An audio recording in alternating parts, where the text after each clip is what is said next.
Do you know how the test in Ayurveda used to be done? Today, nobody will pass, so they don't do the test. Call it Paschima Murkhasana Pantha, Western Dumbass Posture School. This video is an excerpt of my show, The Forgotten Essence of Indian Culture and Temples, that airs live on iHeartRadio via Ruckus Avenue Radio. I grew up in the US, but my longing to know more about my roots took me back to India for over a decade, where I discovered there's much more than most people realize. Shri Guru Rohit Arya is a spiritual mentor, a writer, a mythologist, and a vibrant speaker. He has written the first book on Vastu to be published in the West, the first book on Tarot to be published in India, and much more. They are seeing mental health breaking down. They are seeing physical health breaking down. So they are turning to Eastern aspects, but with a lot of filtration. Ayurveda is a big industry in the Western countries. Yoga also is very in demand right now, and they want authentic yoga at that. If you try to take the spiritual side out of dance or music or yoga or Ayurveda, anything that comes out of a dharmic nation, it is bound to fail. If you try to teach yoga just as a series of postures, I call it Paschima Murkhasana Pantha, Western Dumbass Posture School.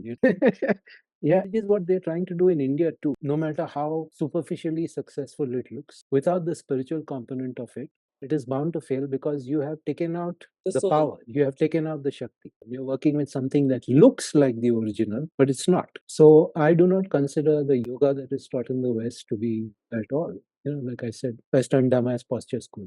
Yoga Sutras is very big in the West. In the entire Yoga Sutra, there is only one verse about asana, by the way. There is Sukama Asana, because the Yoga Sutra is about transformation of consciousness, not about getting a tight ass, which is what they all want to do with the asana, or postures. And I had to say once that yoga is about getting your head out of your ass, not about tightening it.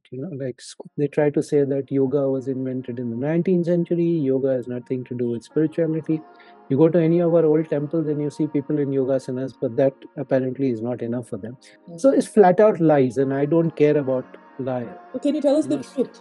You must understand one thing, that there is a misconception that India is a purely spiritual country levitating above the ground with a head in the clouds. That is not true. We have over 40 million untranslated manuscripts in Sanskrit alone, forget the regional languages. That is the greatest example of knowledge production in the history of the world.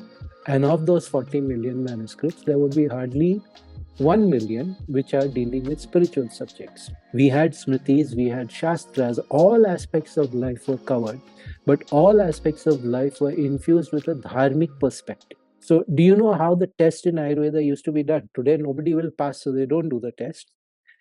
When the student had finished the training, they would set out plants and minerals in front of them, and he or she had to meditate on that and then report to the Acharya what are the healing qualities and what are the dangers of these plants and minerals placed in front of them.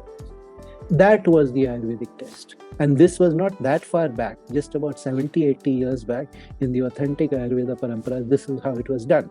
Today, you can imagine somebody trying to do that, I would want to be there because I like to die laughing sometimes.